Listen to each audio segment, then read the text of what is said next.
ese efecto es porque nosotros como seres humanos tendemos a autoatribuirnos los éxitos y tendemos a atribuirle el contexto a los fracasos. Cuando en realidad tanto los fracasos como los éxitos tienen componentes externos y también componentes internos, son una mezcla. ¿Cómo están, amigos? Bienvenidos a otro episodio, nuevo episodio del podcast Inversapiens. Hoy estamos con Aliro. Carlos está muy bien, les manda todos saludos, pero esta semana nos toca grabar contenido con Aliro. Yo vengo volviendo de un descanso, así que estoy muy contento de estar acá en el podcast y hoy día vamos a conversar sobre finanzas conductuales y en particular vamos a hablar de dos sentimientos, emociones que pueden ser aliados o enemigos, dependiendo de la circunstancia, de tu dinero y de tu bolsillo. Y estamos hablando de la codicia o del exceso, el greed, que sería como codicia o miedo, ¿ya? Miedo excesivo o codicia. Así que estamos ahora con Aliro. Aliro, ¿cómo estáis? ¿Cómo llegáis a este episodio? Bien, profe. Bienvenido de vuelta.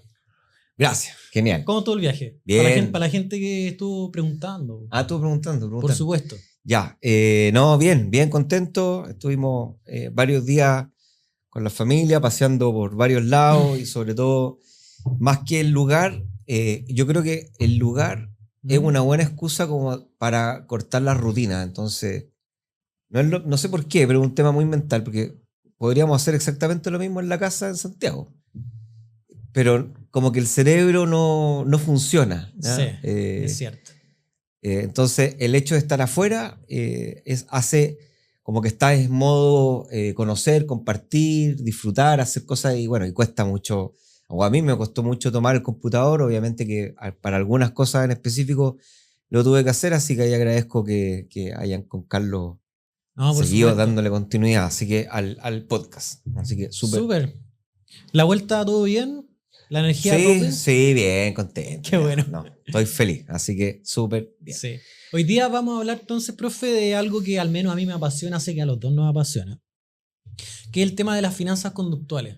Y una cuestión que a mí me ha vuelto a brotar, si se quiere, porque me estoy releyendo el libro de Kahneman, Pensar rápido, pensar despacio, y siento que cada vez que uno relee el libro como que, bueno, obviamente redescubre cosas y me he topado de lleno con las emociones que hay detrás del libro. Siento como que esta vez que lo estoy leyendo estoy como muy cercano a Kahneman cuando lo escribió, porque a donde estoy más apegado a la investigación y el libro se centra principalmente en las investigaciones de Kahneman con su coautor Amos. Y esta conversación de hoy día va de eso, va de finanzas conductuales y cómo el miedo y la codicia lo podemos utilizar como un beneficio o puede ser un enemigo para nuestras inversiones. Entonces, ¿quién soy yo para explicar qué son las finanzas conductuales, profe? ¿Cómo podríamos definir esto de las finanzas conductuales? ¿De qué va? Claro, lo que pasa es que la historia moderna de finanzas comienza como en el 50, 1950. Ahí empiezan a aparecer muchos artículos que se concentran en la toma de decisiones. Entonces, hay una familia de autores que está pensando en la empresa y hay otra familia que está pensando en los inversionistas. Y todos tienen la misma raíz, que es la raíz de los economistas de la época, que es este pensamiento mecanicista de optimización. Okay. Entonces, que decían, mira, muy fácil, el ser humano lo que hace es que tiene que tomar decisiones en un contexto de escasez, y este contexto de escasez obliga a que seamos eficientes. Tenemos un presupuesto y tenemos que hacerlo mejor con ese presupuesto. Y después, como en los años 60, 70, después de haber estado 20, 30 años conviviendo con estas teorías, habían muchas cosas que no se podían, muchas anomalías que no se podían explicar, ¿no? Una anomalía sencilla era que, por ejemplo, a veces los precios cambiaban demasiado.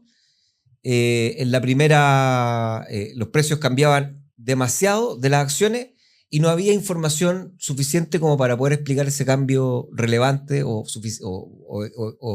digamos, exacerbado de los precios. Entonces, todas esas anomalías empezaron a ser investigadas desde otra perspectiva, y aquí aparece el profesor Kahneman y Tversky, ambos, que son psicólogos y que empiezan o ellos están muy interesados en cómo toma el ser humano decisiones que involucren riesgo. Esa fue su primera... Y juegos de azar, un montón de cosas. Y después esto se empezó a escalar. Bueno, el profesor Kahneman se gana en el 2020 su premio Nobel en economía. Después a él les costó un montón. Misbehavior es otro libro de Tversky que cuenta toda la historia de todo el pasar que hicieron. Bueno, la cosa es que ahí entonces empiezan a descubrir que los seres humanos queremos comportarnos racional, creemos que estamos siendo racionales, optimizadores de los recursos, pero nuestras experiencias pasadas, nuestras emociones en el minuto, todo nuestra forma de hablar, de pensar, cómo nos educaron e incluso cómo se siente nuestro cuerpo, influye, modera en esa decisión, haciendo que las decisiones presenten sesgos, que es una desviación del óptimo. O sea, como que esto es como, para los más viejos se acordarán de Viaje a las Estrellas del Dr. Spock, ¿Ya? que era como súper racional, Sí. y el Capitán Smith, que era un ser humano, es como más o menos ese juego. En realidad deberíamos tomar una decisión muy racional, pero nos desviamos de esa decisión racional producto de que en ese minuto estamos sufriendo emociones, tenemos cierto cuerpo y además venimos arrastrando una cierta cantidad de historia que hace que se presenten estos seres. Claro. Yo lo pensaba, porque ayer estaba leyendo justo esta parte de la máquina asociativa que está al principio y explica en esta parte el profesor Kahneman este efecto que nos pasa, como nosotros para Kahneman vivimos con dos sistemas, el sistema 1 que es intuitivo, el que utilizamos en el día a día, el que realmente necesitamos para funcionar. No podríamos estar todo el tiempo en un sistema 2 que es este sistema más racional, que da un ejemplo súper bueno. Por ejemplo, si tú vas caminando por un sendero, conversando con alguien, tú no necesitas mucha energía, no necesitas mucho raciocinio para ir caminando, pero de repente tu compañero te dice, a ver, multiplica 17 por 24. Y de repente tú te tienes que parar. Tienes que parar y miras para arriba y solamente ahí entonces puedes pensar. Ese es el cambio rápido entre el sistema 1 y el sistema 2. Es un sistema 2 que necesita raciocinio, necesita que te pares, pienses, asocies cosas. Yo tengo acá una imagen, se me ocurrió algo entretenido, Bueno, sí. que habla sobre la primera impresión. Entonces, para la gente que está viendo el podcast en este momento, hay dos imágenes. Yo ahí, con harta autoestima, le dije a ChatGPT que hiciera dos imágenes mías. En la parte izquierda está el modelo 1, que se ve como un poquito más urbano, creo yo. Claro, como de las maras. Claro. Así como que se escapó de la cárcel de Bukele, una cosa así. Una cuestión así. Y el de al lado se ve un poquito más prolijo, un poquito más limpio. Harto más. Harto más prolijo. Sí. El tema es que nosotros estamos seteados para tener, bueno, nuestra primera impresión respecto a las personas dice mucho. Y podemos pensar a priori solamente por nuestras creencias previas, nuestra vida, lo que hemos visto, lo que conocemos. Podemos creer a priori, por ejemplo, que el tipo de la izquierda, no sé, no ha ido a la universidad, no tiene mucho conocimiento, o incluso si es que fuéramos al doctor y nos atiende alguno de los dos tipos. O un asesor de inversiones. Exacto, un asesor de inversiones que tiene alguna de las dos apariencias. Nosotros tenemos creencias a priori cuando conocemos a estas personas. Y nos hacemos esas creencias y podríamos, por ejemplo, al segundo, si es que nos parece un tipo atractivo. Por eso se venden tantas corbatas. Exacto. Por eso, y el segundo, profe, si es que hay una mujer ahí que nos está escuchando y le parece que el tipo es atractivo, hay un efecto que los seres humanos le atribuimos cuando algo nos parece como atractivo, agraciado, que se le conoce como el efecto halo. El halo, sí. Como que todo lo que rodea a esa persona es bueno. Es maravilloso, es súper bueno. El halo effect. Proviene de este efecto de mirar al sol. Cuando tú miras al sol y se ve más grande de lo que realmente es por esa aureola que está en el borde, ese es el efecto halo. Entonces, aunque nosotros no sepamos nada, no hayamos estudiado quién es la persona del costado derecho, no lo conozcamos de nada, estamos predispuestos a tratarlo de una mejor forma que al de la izquierda, sin tener absolutamente ningún dato concreto, sin hacer un análisis de la persona. Y me leí un estudio, profe, ayer súper entretenido, me quiero centrar en esto, que es por ejemplo, habían varios casos, desde profesores hasta personas que tenían que evaluar si es que alguien iba a salir de la cárcel o el salario. Y en el estudio decían, mira, tomamos todas las personas que están en el mercado laboral de Estados Unidos y Canadá y le pedimos a una serie de personas que estaban bien calificadas para decir si es que la persona está por sobre o por debajo el promedio de belleza. Y los clasificaban por arriba del promedio de belleza y por abajo del promedio de belleza. Y se dieron cuenta que en promedio las personas que estaban por sobre el promedio de belleza ganaban era como un 11% más que los que estaban en el promedio. Y esa cosa es solamente porque como te vieron de tal forma, te dieron como que te atribuyeron aptitudes que realmente tú no tienes y si fuiste beneficiado con este efecto. Sí, yo sé lo que viví. Es cierto, es cierto. No, mentira. No, bueno, la cosa es que en finanzas esta cuestión está llena. Sí. Y el caso más concreto de finanzas es el del ESG, que las empresas que reportan al mercado, que hacen esfuerzos de ESG o CSR, son más beneficiadas por más que salgan al mercado y hagan cuestiones que sean totalmente contrarias a beneficiar al medio ambiente, a cuidar a sus stakeholders.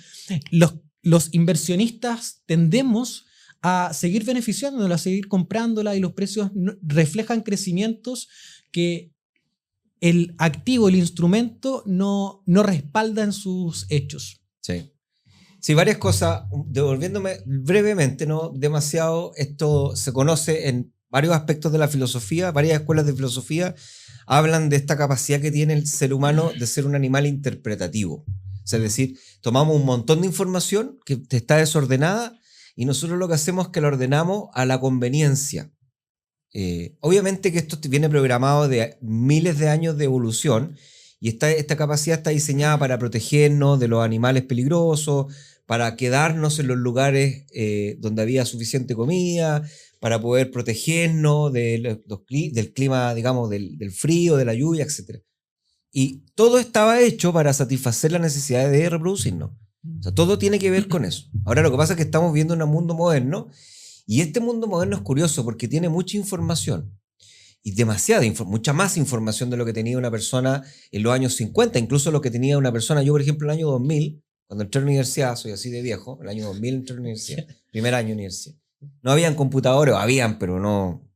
unos tarros. No, sí, unas piezas así de computador. Entonces, no había información, o había información, pero era difícil, no estaba disponible, era difícil de disponibilidad. Entonces, lo que hacíamos era tomar las cosas que encontrábamos en el entorno, atar los puntos y darle una interpretación que nos sirviera.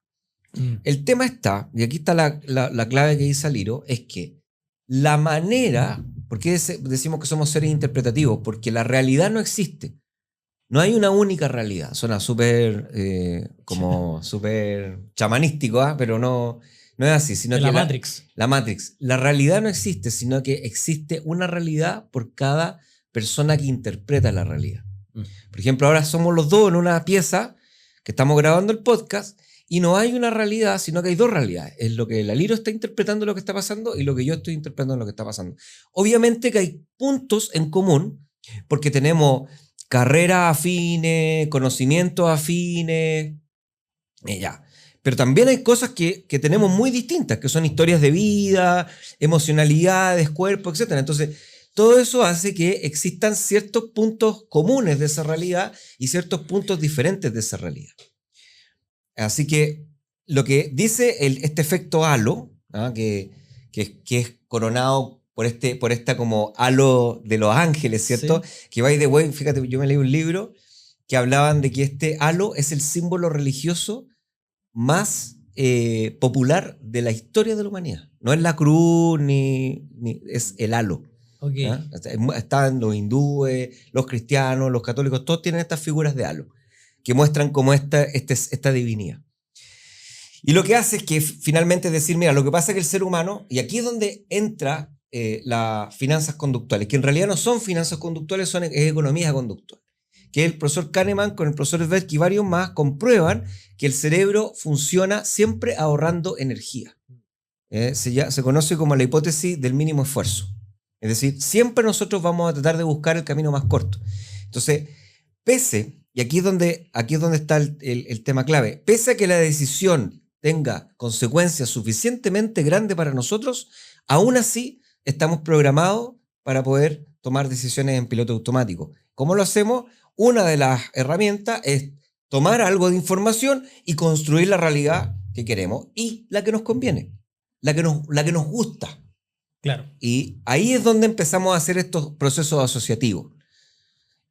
Y pasándonos ahora como a las finanzas conductuales, que es llevar esto a un ejemplo de inversiones, lo que dice Aliro es verdad. Una de las grandes críticas del sistema ESG, que es un sistema, para los que no saben, es como a las empresas, los países del protocolo de Kioto, todos los países llevan obsesionados muchos años para ponerse de acuerdo para tratar de bajar el impacto del hombre en la Tierra, en el planeta. Entonces, uno de los esfuerzos de tantos es decirle a las empresas que se comprometan con eso. No solamente desde una perspectiva de que sean amigables con el ambiente, que sería la E, de environmental, sino que además que sean conscientes que son parte de una sociedad, que sería el social, la S, y que además tengan un gobierno corporativo poderoso que asegure que la empresa no solamente beneficie a unos pocos grandes accionistas, sino que beneficie no solamente a los grandes, sino que a los pequeños y también a los trabajadores, a los clientes, a los proveedores, a la sociedad, a todo el mundo que está interesado. Y de ahí viene el concepto de ESG, y se puso muy de moda en el año 2010, 2012. Todas las empresas querían tener ESG score, y claro, el A, AA y todo. Y efectivamente hay mucha investigación que dice que en realidad uno de los efectos que las empresas conseguían era que los inversionistas ataban cabos rápido y decían, tengo que comprar una acción, entonces entre dos acciones de la misma empresa y probablemente con el mismo potencial de desempeño financiero, terminaban escogiendo la que tenía mejor ESG porque ataban cabos y decían, esta debe ser mejor. Claro. Porque tiene un ESG alto. Sí. Hay harta investigación de eso. Profe, otra cosa. Oye, pero antes que pasemos, sorry, porque yo este tema, olvídate. Para que lo dejemos anotado. Fíjate que puede haber un efecto halo en Bitcoin producto de la entrada de los ETF. Totalmente. Súper interesante. Puede ser que los inversionistas estén diciendo que antes no invertían en Bitcoin, a la entrada de BlackRock, de Vanguard, de los grandes, ahora hay un efecto halo que diga, ahora sí. Ahora sí, porque esto está en entrada. Bueno, eso está para paper. Ahí te la dejo. Ya, sigamos. Bien. Una de las cosas, una de las herramientas que tenemos desde las finanzas conductuales, dado que ya sabemos que los seres humanos ocupamos atajos mentales y que no todas las decisiones que tomamos, esto viene desde la escuela de fama, de que los precios reflejan toda la información, y vienen estas burbujas especulativas, profe, donde no logramos explicar por qué los precios no están reflejando lo que realmente deberían reflejar. Tenemos estos crecimientos exponenciales, estos efectos de enero, estos efectos fines de semana, donde necesitamos explicaciones, necesitamos herramientas. Entonces, una de las herramientas que tenemos desde las finanzas conductuales es esto de poder cuantificar los sentimientos. Y tenemos ahí, para ir vinculándonos con esta herramienta que podemos ir utilizando, el miedo y la codicia. Entonces, el miedo es cuando los inversionistas sienten un deseo irracional de deshacerse de un instrumento, por más que, por ejemplo, haya, por ejemplo, una gran masa de inversionistas institucionales que estén valorizando esta empresa y que lo tengan dentro de su score como en compra, a pesar de que haya un montón de factores que nos puedan estar diciendo que realmente no hay razones para estar vendiendo, la gente de repente siente miedo por algunos factores y sale a vender. Sí. Y la codicia, por el contrario, está más asociada a este efecto del FOMO, del Fear of Missing Out, que dice relación con están todos ganando plata con un activo, están todos ganando, están todos comprando. Yo quisiera tener esas rentabilidades, sin embargo no las estoy teniendo, entonces salgo a comprar solamente por no perderme esa ganancia. Y hay algunas métricas que se han utilizado para medir el sentimiento de miedo y codicia, y acá en pantalla, por ejemplo, tenemos una, que es el índice Fear and Greed. Bueno, y tengo algunas definiciones ahí que podemos utilizar. Por ejemplo, Baker y Gartler dicen que el sentimiento del inversionista se refiere a una creencia sobre los flujos de caja futuros y los riesgos de inversión que no está justificada por los hechos disponibles, que es parte de lo que decía hace un rato, y me gusta un poquito más la de abajo. Dice, el sentimiento del mercado es una medida de irracionalidad que impulsa a los precios de los activos a desviarse de los niveles de equilibrio justificados por los fundamentos. Claro, lo que pasa es que, a ver, la ciencia siempre, cada campo de la ciencia avanza en función de los modelos que explican una realidad. Ahora, los modelos nunca explican toda la realidad. Y la realidad no explicada por los modelos se conocen como anomalías. Y esto pasa en todas partes, ¿eh? En la neurociencia, también en la finanza, en el marketing, en todas partes existen estas anomalías. Okay. Y esta anomalía se hace cargo Robert Shiller, como en la década de los 2000, se hace cargo con esa teoría que tiene de los animal spirit, de espíritus animales en el mercado financiero, que dice, mira, tenemos los modelos formales de economía, de finanzas, que dicen, por ejemplo, como dice la primera frase ahí, que los precios de los activos deberían estar intensamente o estrechamente relacionados con la capacidad que tienen las empresas de generar dinero en el futuro y el riesgo que enfrentan esas empresas. Pero encontraban anomalía en el sentido de decir, sí, parte de la variación del precio se debe a que cambiaron los fundamentos de la empresa, por lo tanto, los inversionistas deberían actualizar sus creencias y esa actualización de creencias lo hace comprar o vender la acción, haciendo que los precios cambien. Pero después encontraba que había un exceso de volatilidad, o sea que a veces los precios cambiaban demasiado sin haber un cambio suficiente que los justificara. Claro. Y esa anomalía entonces viene la escuela de Shiller, que también es Nobel, y dice, mira, lo que pasa acá es que los seres humanos somos irracionales y nos comportamos de manera exuberante. Somos exagerados.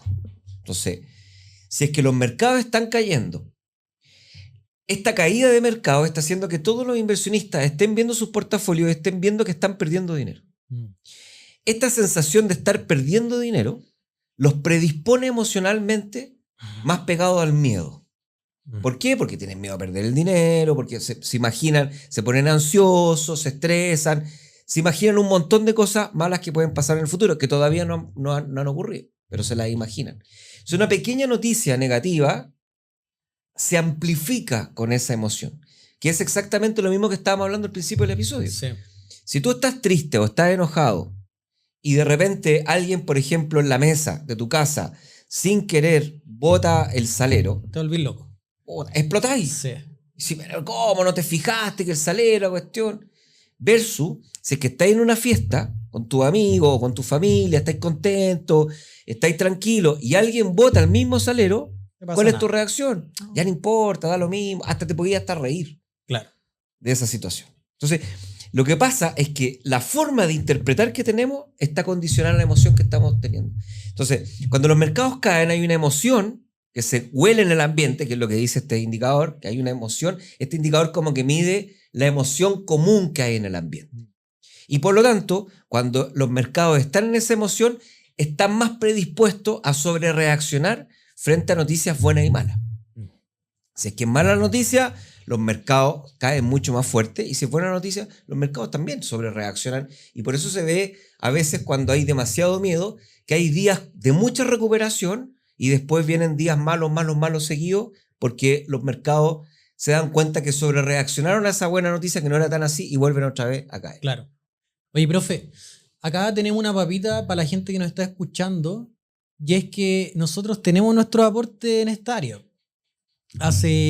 En abril de este año publicamos este paper asociado a el sentimiento de los reportes corporativos en Estados Unidos, y es sumamente novel. Observen que en este paper, que es en coautoría con el profe Nico y con Pablo, lo que vemos son los reportes corporativos de Estados Unidos y le calculamos el sentimiento, que es exactamente esta cosa que estábamos hablando. Y desarrollamos un indicador de sentimiento basado en qué tan optimista o qué tan pesimista están siendo los managers en la sección de riesgo que le reportan al mercado. Y encontramos algo sumamente interesante, y es que existe capacidad de pronóstico del sentimiento que hay en la sección de riesgo para los principales índices de Estados Unidos. Súper bueno, profe. Ahí tenemos una implicancia práctica de cómo el sentimiento puede afectar nuestra performance como inversionista. O sea, nosotros podríamos eventualmente utilizar alguna métrica de sentimiento para poder ir y invertir. Deberíamos tener ciertos beneficios. De hecho, uno de los descubrimientos interesantes de este paper es que notamos que si nosotros incorporamos la variable sentimiento, una forma de invertir sería invertir, tirar una moneda y decir compro o vendo, en la cual tú tendrías un 50% de probabilidades de atinarle si es que va a subir o va a caer el instrumento. Esas son tus probabilidades. Pero cuando tú incorporas estas variables de sentimiento, mejoran tus probabilidades de poder atinar la dirección de los precios, por lo tanto de los retornos. Así que eventualmente, bueno, nosotros estamos desarrollando esto, profe. O sea, los que nos están escuchando van a poder obtener este indicador de sentimiento más adelante. ¿Qué tal? Sí, dos cosas. La primera es que efectivamente cuando una manera si alguien quisiera ocupar esta información del Fear and Greed, una manera de ocuparlo está siempre en los extremos de este índice, ¿ya? Porque este índice es como un péndulo. O sea, los mercados tienden a acercarse al miedo hasta cierto nivel y después tienden a mejorar, a pasar a un neutro hasta llegar a acercarse a la extrema codicia. Y después vuelve otra vez a irse un péndulo al neutro y al extremo miedo. Y así se va moviendo. No es tan obvio porque no sabemos, cuando empieza a avanzar el miedo, no sabemos hasta dónde puede llegar. Han habido situaciones, yo me acuerdo que en el día de la liberación de Trump, alcanzamos a ver el indicador de Fear and Greed casi en cero. Así como en 2, 3, así. Un indicador que va de 0 a 100. Entonces... Pero también ha ocurrido muchas veces que el indicador empieza a bajar, llega a miedo y se empieza a devolver. No es tan obvio que siempre va a llegar al extremo miedo. ¿No? Esa es la parte difícil de apuntar. Y versus a la otra parte del greed. Hay veces que se acerca a la extrema codicia y a veces no llega a la extrema codicia, llega a la codicia y se empieza a devolver. ¿Cómo yo lo ocupo? La principal manera de ocuparla, creo que la más práctica, es que cuando tú estás invirtiendo y está analizando, está viendo qué es lo que está pasando. Siempre el precio es lo que manda. Si el precio del activo va subiendo, está firme, está saludable, estamos todos bien. Después recubrimos esto con la macroeconomía para ver si es que efectivamente la macroeconomía está acompañando el relato del precio. Y finalmente miramos este indicador solamente para mirar el espacio de que esto siga ocurriendo. Porque cuando hay una tendencia alcista, cuando los precios suben, la macro está buena, y estamos muy pegados a la extrema codicia, es muy posible que en algún día van a venir algunos días de toma de beneficios de los institucionales y eso va a hacer que los precios caigan y van a haber ciertas correcciones que se conocen como correcciones saludables. Entonces hay que entender, esa es la manera más práctica de aplicar esto. Si está todo pasando, todo bien, todo está perfecto y estamos muy pegados a la extrema codicia, es muy probable que la fiesta como las fiestas buenas, oye, que lata, queda poquito, media hora, así que, chiquillos, vamos, apúrense a buscar pareja, yo no sé, aprovechen, porque esto en media hora más cierra. Esto es parecido. ¿Ya? Y una segunda manera, más riesgosa de usarlo, es en el otro extremo. Que es decir, estamos en tendencia alcista, tenemos macro que acompañe, entonces voy a aprovechar un evento de extremo miedo para poder ir a comprar con algo de ventaja. Porque igual está, que es como comprar la sangre, que se llama, que efectivamente, y en un mercado de tendencia alcista como el que estamos viviendo ahora... Claro, eso es siempre dentro del contexto de mercado alcista. Exacto. Si no, es lo peor que voy a hacer. Sí. Tiene que ser en mercado alcista. Ahora, el riesgo de esa decisión es determinar si es que el mercado alcista termine. Sí, claro. Porque también termina, ¿me cachai? Entonces, por eso digo que es una segunda manera de ocupar, pero más riesgosa. ¿Ah?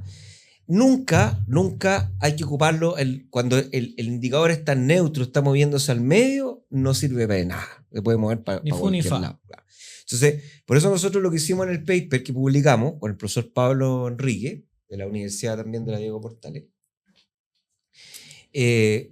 lo que hicimos fue no leer la información que lee el mercado con esta extrema codicia, o sea, con Fear and Greed, que son como 8 variables que la integran en un solo índice, sino que nosotros fuimos más prácticos y dijimos, mira, vamos a ir a ver lo que están escribiendo los CEO de las empresas que están abiertas en bolsa en Estados Unidos. Sí. Y en particular, no vamos a ver todo lo que escriben, sino que vamos a ver específicamente lo que escriben en un capítulo que se llama Factores de Riesgo. Entonces, de esa manera, vamos a tratar de medir con esas palabras, tratar de medir cuál es el sentimiento que tiene el manager en ese minuto que está publicando el 10K. Que es un evento, es una vez al año y es uno de los eventos más importantes para la empresa. O sea, ese párrafo que escribió el manager, que obviamente lo escribe el manager con un montón de analistas y están todos, o sea, es muy cuidado lo que se escribe ahí porque es la información formal de la empresa con respecto a los inversionistas y al resto de la comunidad. Lo que nosotros descubrimos es que si tú analizas el sentimiento que conlleva cada una de esas publicaciones, los managers tienen capacidad predictiva para poder ver lo que va a pasar con el índice en el próximo mes.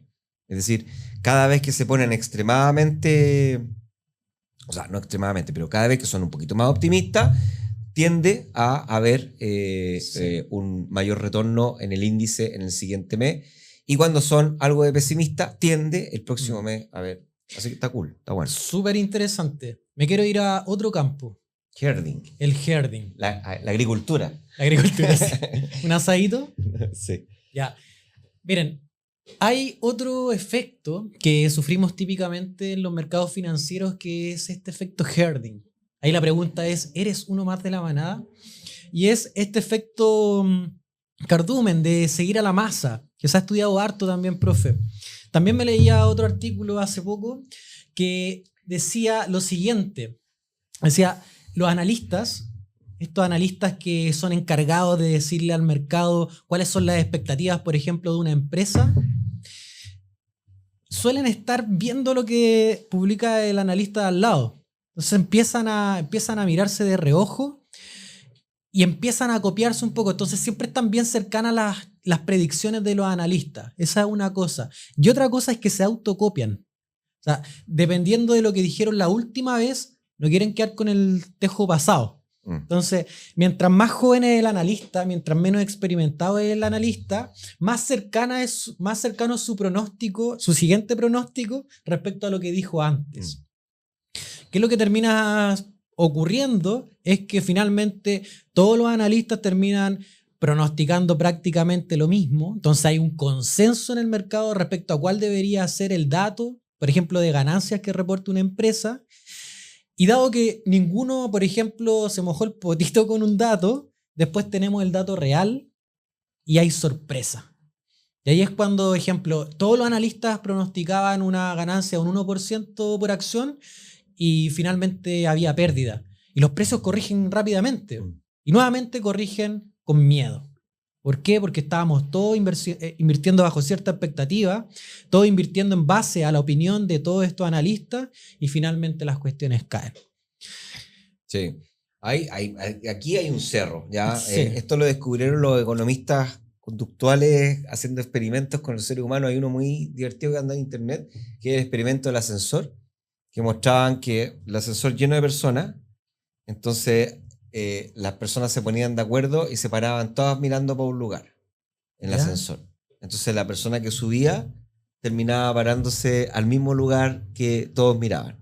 Y después iban cambiando las posiciones y efectivamente cada vez que subía uno nuevo se tendía a querer parecer a la manada. Sí. Y eso es muy, también, nuevamente, tiene una raíz muy obvia desde la naturaleza del ser humano. Nosotros somos animales sociales. ¿Qué significa que seamos animales sociales? Que dependemos de un grupo, de la tribu. Así que estamos cableados para agradarle a la tribu. Entonces estamos diseñados para parecernos a la manada. De esa manera es una forma de poder protegernos de los riesgos del entorno porque somos parte de una manada. Esto está investigado a nivel de analista, a nivel de portfolio manager. ¿Ya? Nosotros, por ejemplo, con Jaime Lavín, como en el 2014 o algo así, publicamos un par de papers en donde mostrábamos que los portfolio managers de los fondos mutuos en Chile tenían herding. O sea, tendían a copiar las carteras, tendían a tener la misma conducta en cuanto a reportfolio, o sea, a turnover se llama, como al porcentaje de la cartera que venden y compran. Y tendían a parecerse cada vez que ocurrían cosas, tendían a actuar de manera como orquestada. Pregunta, ¿eso En la práctica, ¿cuál es el problema de que todos se copien? ¿Qué es lo que Que puede hace pasar? que los movimientos sean exuberantes. Nuevamente, siempre es lo mismo. Sí. Es que volvemos, siempre acuérdense el profesor Schiller de Animal Spirit, que explica esta exuberancia.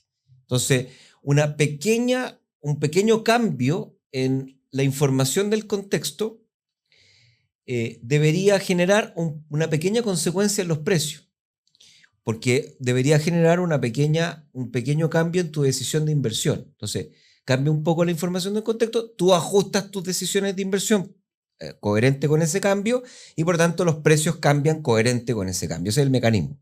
Pero si todos reaccionamos al mismo tiempo y digamos, independiente de ver o no el cambio, lo que estoy yo es más pendiente de lo que está haciendo el resto, entonces comienza a haber un efecto que se empieza a amplificar porque todo el mercado comienza a tener la misma reacción y entonces comenzamos a sobrereaccionar.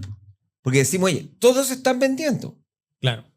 Y yo veo que no es justificable vender, pero todos están vendiendo. No, ¿sabes qué? Prefiero vender. No vaya a ser que yo esté equivocado, claro. No vaya a ser que yo no. Sí. ¿Cachai?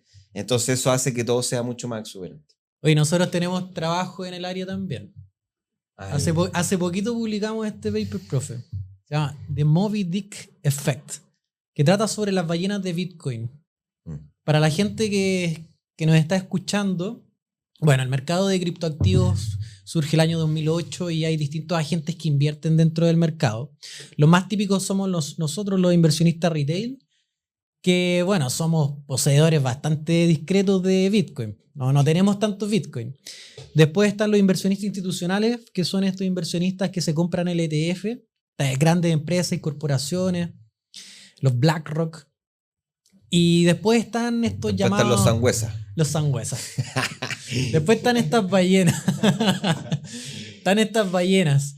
Y bueno, hicimos este trabajo en el que evaluamos las ballenas, que por definición son inversionistas de criptoactivos que tienen más de 500 bitcoins. Y lo que descubrimos es a lo menos sorprendente, bajo mi juicio, y es que estas ballenas moldean de cierta forma el comportamiento que tenemos con las principales criptoactivos del mercado. Algo mueven, la señal de estas ballenas, algo originan en nosotros que nos hacen tomar ciertas decisiones con las criptomonedas que tenemos. Y el efecto no es tan inmediato. O sea, que nosotros obtengamos información de una ballena, de un gran inversionista que diga, ¿sabéis qué? Yo ahora voy a transferir mi dinero hacia una casa de cambio y lo voy a eventualmente, porque esto es una señal, es información. No sabemos si realmente lo va a hacer, pero nosotros estamos interpretando que algo va a hacer esta ballena. Entonces, cuando hay dinero de una ballena que va ingresando a una casa de cambio, que son los lugares donde se venden estas criptomonedas, el mercado termina moviéndose siempre en conjunto. Entonces hay un efecto contagio. Y ese efecto contagio de los retornos de las criptomonedas surge principalmente a las 24 horas del movimiento. Lo reportamos tanto para cuando ingresan las ballenas dentro de las casas de cambio como para cuando salen las ballenas de las casas de cambio. Y observamos en este artículo que el efecto es más fuerte cuando las ballenas están ingresando, es decir, hay una señal de eventual venta potente. Sí, efectivamente, una de las cosas que ocurren en las criptomonedas es que las criptomonedas no tienen fundamentos, como las empresas, como los bonos, como las materias primas, que tú puedes mirar la capacidad que tiene este activo de generar ganancias en el futuro. Más bien se habla de algo que se llama el valor de utilidad, que es como las personas tratamos de entender el proyecto de criptomoneda y vamos viendo si es suficientemente bueno y útil para las necesidades que va a tener la humanidad en el futuro. Por eso Bitcoin es tan bueno, porque se le asocia como reserva de valor, como un oro digital, ¿ya? Y por eso está tan popular. Pero igual es difícil de obtener toda esa información, entonces nuevamente los inversionistas tendemos a ser un poco flojos y a tratar de mirar información que esté disponible para tomar otras decisiones que son mucho más complejas. Y hay un grupo de Telegram que se llama Whale Alert, como alerta de ballenas. Sí. que te va mandando mensajes. Y es bien alarmante más encima, Sí, porque te manda un alerta de ballena con unos emojis. Con así un como, emoji de preocúpate. sirenas. Sí. Sí. Entonces, te va diciendo cuánto dinero están moviendo las ballenas, que son movimientos grandes, sobre cierta cantidad de plata hacia arriba. Y te va diciendo, es bien interesante, porque te va diciendo la moneda que se está moviendo y sobre todo la dirección. O sea, si se está moviendo de una billetera fría a una billetera o a una casa de cambio, o si está de una casa de cambio, se está yendo a una billetera, o si está moviéndose de una casa de cambio a casa de cambio, o si está moviendo de una billetera a otra billetera. Claro. Son 4 movimientos posibles. Pero en particular, hay un movimiento que a nosotros nos interesaba, que era estos movimientos de billetera a casa de cambio, que era una mala señal, porque significa, si yo tengo las criptomonedas en una billetera y las llevo a una casa de cambio, es porque las quiero vender. Claro. Si no, ¿para qué me las voy a llevar a una casa de cambio? No tiene sentido. Y eso es una señal negativa. Y la otra señal que nos interesaba era del movimiento de la casa de cambio a la billetera. O sea, si la estoy sacando de la casa de cambio, es porque las quiero guardar. Entonces, algo está el inversionista mirando en el futuro que lo está haciendo hacer esos movimientos de dinero. Y efectivamente utilizamos estas medidas para entender de que no solamente afectaba a Bitcoin, que nosotros vemos las ballenas de Bitcoin, sino que además ese efecto contagiaba al resto de las criptomonedas. Y además ese contagio, que era específico de estos 2 movimientos, porque los otros 2 movimientos no contagiaban tanto. Claro. Además ese contagio iba subiendo en la medida que se iba alejando el movimiento. O sea, era como un efecto, al principio no pasaba nada, después de 1 hora, después de 6 horas pasaba un poquito más, pero ya después de las 12, 24 horas, el efecto contagio era mucho más potente. Había como relativamente poca tensión instantáneamente, había poca reacción. Exacto, sí. Oye, acá les tengo algo bien bonito, que es para terminar hablando de cómo estos sentimientos y los sesgos conductuales pueden afectarnos. Ahí están mis 2 perros, está el Mango y el Melón. Y siempre que los veo, me recuerdo de una cuestión, que es este efecto de sobreconfianza, profe. Mis perros se creen leones. Entonces son capaces de irse a pelear con un Rottweiler y ellos se paran. No están conscientes de que miden como 15 centímetros.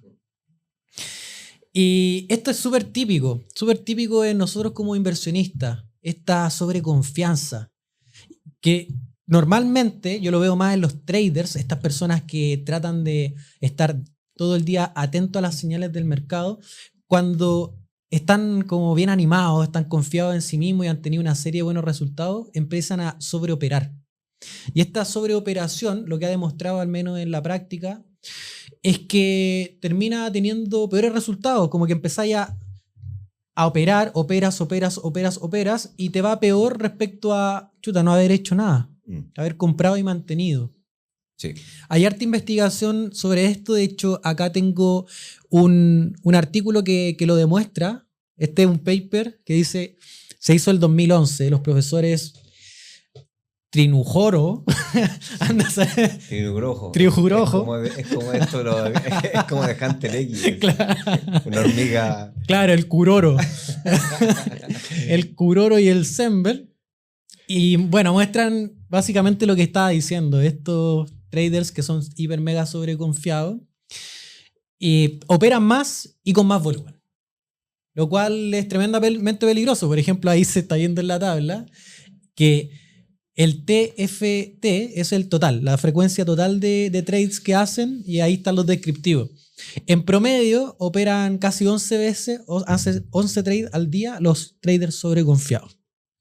Y los que tienen baja confianza, al menos los agentes de este estudio, los tipos que tomaron para el experimento, tradean casi 7 veces. 7 operaciones al día.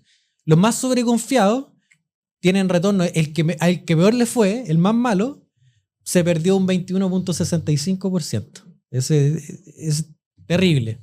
Porque la métrica desde el trade de cuánto yo puedo exponer diaria por trade va en torno al 1%. Si no, este tipo es capaz de quemar su cuenta rápidamente, ¿no? Claro, efectivamente. Dale. No, que para terminar la idea, los sobreconfiados, estos tipos que sobreoperan, pérdida del 21.65, el que menos perdió, perdón, el que más perdió, y los de poca sobreconfianza, el que más perdió un 10%. Y el que más ganó un 6.64%. Mientras que el que tenía mucha sobreconfianza, que en teoría si estáis operando mucho, deberías esperar, dado que estáis asumiendo mucho más riesgo, tener un mayor beneficio, solamente ganó un 5.64%. Sí. Esto es súper típico en la práctica, profe, ¿no? Claro, el factor de sobreconfianza proviene de algo que se conoce como la autoatribución, en la self-attribution. Y esto es como parecía cuando éramos niños, yo lo explico así en mi clase, que es cuando llegábamos a la casa y te sacáis un 7 en el colegio, y llegáis a la casa, entonces lo primero que llegáis es decir, mamá, me saqué un 7. Sí, que estudié, soy muy bueno. Lo único que quería era llegar a la casa a mostrar ese 7. Pero cuando te sacabas un 2, llegabas a la casa, lo primero que hacía era que empezáis a ver en qué minuto ibas a lanzar esa noticia. Era como súper como esta contabilidad inteligente que hacen las empresas de empezar a ver qué día es el mejor como para lanzar hasta que ya llega el último minuto que tenéis que lanzar, ya no te queda más para lanzar, y entonces la manera de lanzar la bomba es me pusieron un 2. Claro. Ya, ese efecto es porque nosotros como seres humanos tendemos a autoatribuirnos los éxitos y tendemos a atribuirle el contexto a los fracasos. Cuando en realidad tanto los fracasos como los éxitos tienen componentes externos y también componentes internos, son una mezcla, ¿ya? El tema está en que cada vez que tenemos éxito, lo que empieza a pasar es que nos empezamos a atribuir esos éxitos sin reconocer que mucho de eso es suerte. Y entonces comenzamos a atribuirnos capacidades que no tenemos. Y entonces con esas capacidades que no tenemos comenzamos a emprender otros proyectos y a tomar otras decisiones. Y empezamos otra vez a mover esta capacidad, la empezamos a mover a otras áreas de nuestra vida. Mentalmente nosotros somos muy plásticos, para bien o para mal. Por ejemplo, la depresión es igual. La depresión parte con un problema en un aspecto puntual en tu vida, que si no lo manejas, empiezas a moverlo a otros aspectos de tu vida. Y si es suficientemente extendido, entras en depresión. Esto pasa, la sobreconfianza se mueve de la misma manera. Empezamos a tener éxito en un aspecto de nuestra vida y empezamos a mover esta confianza y este exceso de confianza en el resto de nuestra vida. Y está genial que sea así, hasta cuando tenemos que empezar a tomar decisiones que involucran riesgo. Y temas financieros, a eso es lo que voy. O sea, porque es genial que tú seas sobreconfiado, que tengáis confianza en ti mismo, que podáis practicar un deporte, un hobby. O sea, genial. La confianza es un componente importante de toda nuestra vida. Pero no es buena cuando la empezamos a meter en nuestras decisiones de inversión, porque ahí causa problemas. ¿Qué tipo de problemas causa? Generalmente esto es como creerse Superman. Entonces, esto es literal, ¿ya? Párate en el balcón de tu departamento. Nosotros estamos ahora en un piso 10, es como si nos paráramos acá en la terraza, Liro, nos pusiéramos la capa de Superman, porque, oye, nos fue súper bien este año, hemos publicado hartos papers, entonces somos crack, así que nos ponemos la capa de Superman y nos tiramos. Eso es lo que termina pasando. Entonces, hay mucha información de que los managers sobreconfiados toman malas decisiones a nivel financiero, en las empresas, ¿cierto? Los traders sobreconfiados toman malas decisiones con su cuenta de trading, los inversionistas sobreconfiados toman malas, y así sucesivamente. ¿Por qué? Porque extrapolan una habilidad, se descuidan y empiezan a tomar decisiones descuidadas. Súper. Oye, profe, para ir cerrando el capítulo, pregunta.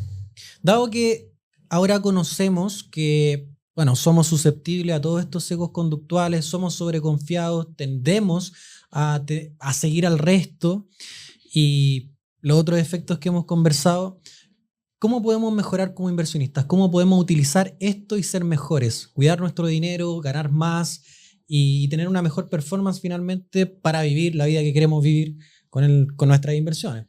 ¿Qué podemos hacer? Yo creo que hay que primero definir qué estilo de inversión va a practicar. Yo creo que las personas a lo menos deberíamos tener un estilo de inversión pasiva, por lo menos. ¿ya? Pensando en la jubilación, en la pensión, estoy pensando en diversificar lo más posible, estoy pensando en invertir en cosas coherentes con tus preferencias de riesgo, con tu horizonte de inversión, estoy pensando en hacerlo por ti, pero de la manera como se hace de manera profesional, con un fondo, adecuándose al riesgo que deberías tomar y bien diversificado, ¿ya?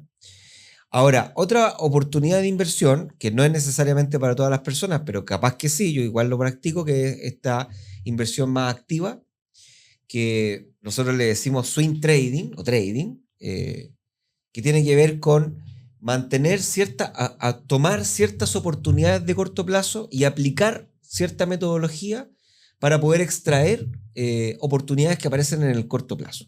Cuando hablo de corto plazo estoy hablando de semanas, meses. Okay. No estoy hablando de scalping o del día, de comprar petróleo ahora y forrarme en 2 minutos más. No, ¿no? Sino que estoy hablando de que, por ejemplo, hoy día hay oportunidades que se pueden analizar, que se pueden comprar, se pueden, aprovechar y podemos estar ahí 2, 3, 4 semanas hasta donde dure la tendencia de ese activo. Y hemos estado en los episodios, lo hemos analizamos bolsa americana, analizamos oro, analizamos plata, analizamos Bitcoin, todas estas cosas que están siendo oportunidad en este ciclo. Y ahí también hay que aplicar otras metodologías, otras baterías técnicas que traten, y aquí es súper importante, ambas metodologías tratan de sacar la discrecionalidad del ser humano. O sea, tratan de sacar a este energúmeno emocional que todos llevamos dentro y lo tratamos de tener bien amarrado al fondo del patio. O sea, hay que tener, por ejemplo, stop loss automático, hay que hacer un cálculo apropiado del monto que se va a invertir en cada una de las oportunidades, hay que tener take profit, hay que tener un plan, hay que formarse. Mientras más activa es la inversión, hay más probabilidad de que entre el homus irrationalis a tomar decisiones y por lo tanto más riesgo a perder dinero. Por tanto, más responsabilidad debería tener la persona en formarse, en comprender la metodología y en operar este avión, ¿ya? Este avión es un avión que te puede llevar muy lejos o te puede estrellar en poco tiempo. Y obviamente que mientras más pasiva es la inversión, hay menos discrecionalidad, hay menos cosas que puede hacer el homus irrationalus, entonces obviamente que se necesitan menos herramientas y menos metodología para poder Tremendo. trabajar. Última pregunta. Yo estoy en la casa, me gustó el capítulo. ¿Qué puedo leer? ¿Cómo puedo seguir aprendiendo sobre este tema? Que es tremendamente apasionante. Buena pregunta esa. Creo que el libro que te estáis leyendo, que empezaste, es uno de los mejores libros que yo he leído, el Pensar rápido y pensar lento del profesor Kahneman. Es largo, sí, es, gruesecito.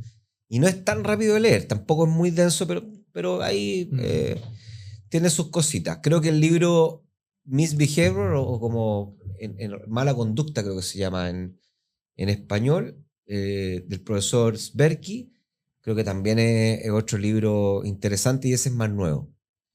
Y el tercero es Espíritu Animal, de Schiller, también está bueno. Bueno, y hay otros, está Nach, bueno, hay toda una... o sea, hoy día hay revistas científicas de este tema, no es ya dejó de ser... Yo a veces ya me siento viejo porque, claro, efectivamente yo cuando empecé a dedicarme a esto, empecé a dedicarme a la parte más clásica de la finanza y después empecé a derivar en esta cosa que en su minuto era como más novedosa y más... Y hoy día ya, están los programas de magíster, están las pregrados, digamos, nadie que se dedique a inversiones puede no conocer esto. Ya, es un área que ya está bien consolidada y hay harta bibliografía. Pero creo que esos 3 libros están buenísimos. Súper.